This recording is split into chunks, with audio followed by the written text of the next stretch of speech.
บ่าวบุ๋มหมอลำลูกทุ่งนิ้วเคยไหมครับที่คนสองคนไม่ได้เกิดจากสายเลือดเดียวกันแต่กลับผูกพันกันแน่นยิ่งกว่าพ่อลูกแท้ๆเรื่องราวต่อไปนี้ไม่ใช่นิยายไม่ใช่การแต่งเติมแต่คือความจริงที่แฟนหมอลำทั้งประเทศได้เห็นและสัมผัสด้วยตา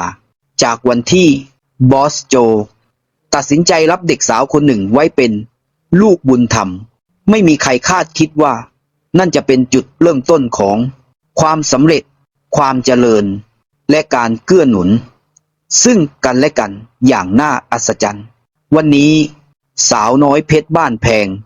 งานแน่นข้ามปีน้องอุ๋งอิ๋งจากเด็กน้อยธรรมดา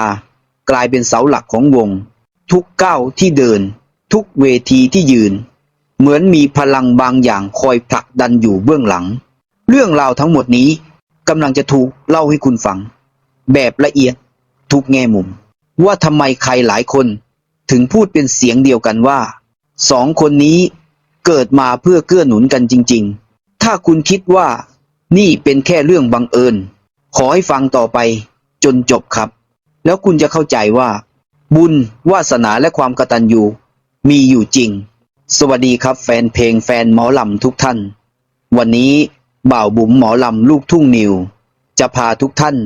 มาสัมผัสกับความน่ารักและความผูกพันระหว่างสองพ่อลูกบอสโจกับน้องอุ๋งอิ๋งความสัมพันธ์ที่ไม่ใช่แค่เจ้าของวงกับศิลปินแต่คือพ่อลูกบุญธรรมที่เกื้อหนุนกันจริงถ้ามองเผินๆหลายคนอาจคิดว่าบอสโจกับน้องอุ๋งอิ๋งคือความสัมพันธ์ระหว่างผู้บริหารวงหมอลำกับศิลปินดาวเด่นแต่ถ้ามองลึกลงไปจะเห็นชัดว่านี่คือความผูกพันแบบพ่อลูกที่แท้จริงตั้งแต่วันที่บอสโจรับน้องอุ๋งอิ๋งเข้ามาอยู่ในวงและประกาศชัดว่านี่คือลูกสาวบุญธรรมไม่ใช่แค่คำพูดเพื่อสร้างภาพแต่เป็นการดูแลเอาใจใส่และวางใจเหมือนลูกในไส้บอสโจไม่ได้มองน้องอุ๋งอิ๋งแค่ศิลปินทำเงินแต่เป็นลูกสาวคนหนึ่งของชีวิตที่ต้องปั้นต้องสอนต้องคุ้มครองและต้องผลักดันให้ไปได้ไกลที่สุดและตั้งแต่วินาทีนั้นเป็นต้นมาหลายคนก็เริ่มสังเกตเห็นว่าสิ่งดีๆเริ่มหลั่งไหลเข้ามาทั้งกับวงและกับน้องอุ๋งอิ๋งพร้อมๆกันตั้งแต่บอสโจรับน้องอุ๋งอิ๋งเป็นลูกบุญธรรมวงสาวน้อยเพชรบ้านแพงงานแน่นข้ามปีอย่างที่ไม่เคยเป็นมาก่อนนี่ไม่ใช่ความบังเอิญแต่เป็นสิ่งที่แฟนหมอลำและเจ้าภาพทั่วประเทศเห็นตรงกันหลังจากน้องอุ๋งอิ๋งกลายเป็นศิลปินหลักและเป็นแม่ทัพน้อยของวงงานจ้างของสาวน้อยเพชรบ้านแพงเพิ่มขึ้นอย่างเห็นได้ชัดมีงานจ้างล่วงหน้าข้ามปีมีงานอีเวนต์งานพิเศษงานนอกเหนือจากหมอลำตามมาอีกมากเจ้าภาพหลายจองซ้ำและบอกปากต่อปากบอสโจเองก็ยอมรับโดยไหนว่าน้องอุ๋งอิ๋งคือหนึ่งในแรงดึงดูดหลักที่ทำให้วงเดินหน้าได้อย่างมั่นคงนี่คือความสัมพันธ์แบบเกื้อหนุนกันจริงบอสโจให้โอกาสให้เวทีให้ความไว้วางใจส่วนน้องอุ๋งอิ๋งก็ตอบแทนด้วยผลงานความทุ่มเทและความรับผิดชอบเต็มร้อยจากเด็กที่เคยนอนข้างคอกวัวสู่ชีวิตที่มั่นคงมีบ้านมีทรัพย์สินเพราะความขยันบวกโอกาสบวกความกตัญญูถ้าย้อนกลับไปดูชีวิตของน้องอุ๋งอิ๋งในวันแรกๆไม่มีใครคิดว่าเด็กผู้หญิงตัวเล็กๆคนหนึ่งจะเติบโตมาได้ไกลขนาดนี้จากชีวิตที่ลำบาก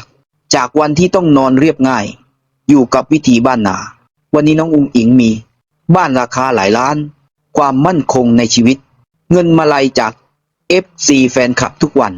ชื่อเสียงที่คนทั้งประเทศรู้จักแต่สิ่งหนึ่งที่ไม่เคยเปลี่ยนคือความกตัญญูน้องอุ๋งอิ๋งไม่เคยลืมว่าใครคือคนที่ยื่นมือมาดึงเธอขึ้นมาใครคือคนที่ให้โอกาสให้เวทีและให้ชีวิตใหม่บอสโจและแม่นุช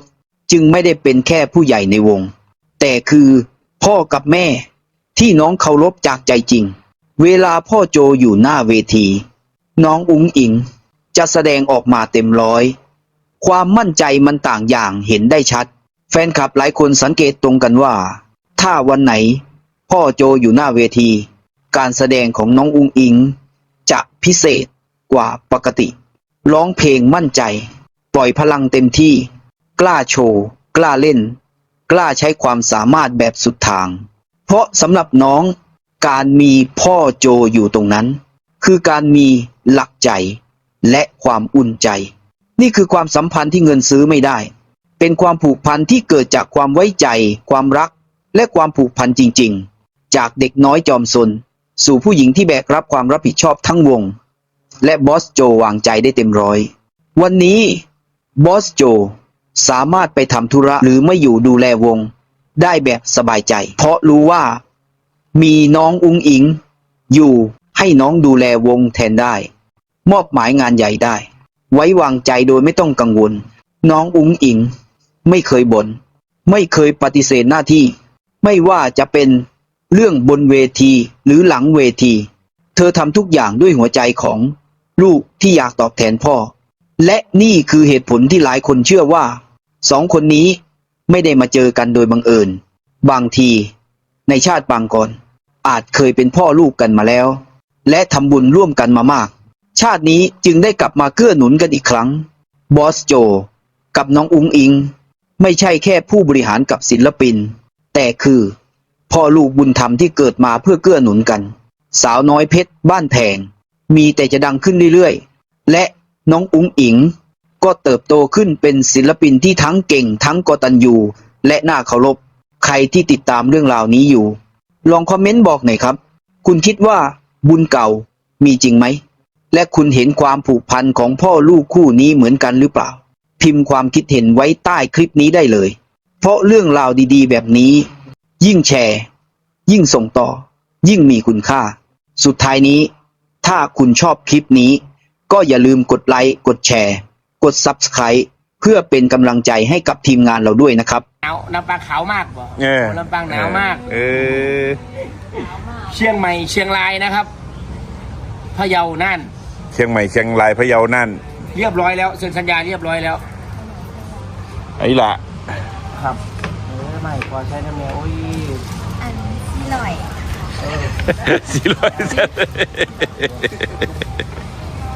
อันเก้าพอมาเก้าพอเมนบอท่านไอ้ไก่อยู่ใส่โบเสียบโบยุดยุดทั้งรถละมั้งบอท่านไอ้แก่ยุดเมนบ่ช่วยเอาไปให้ไว้เนาะเมนจากให้พอแล้วเอาอย่าลืมอย่าพลาดนะครับเอาแก่ไม่พอนะ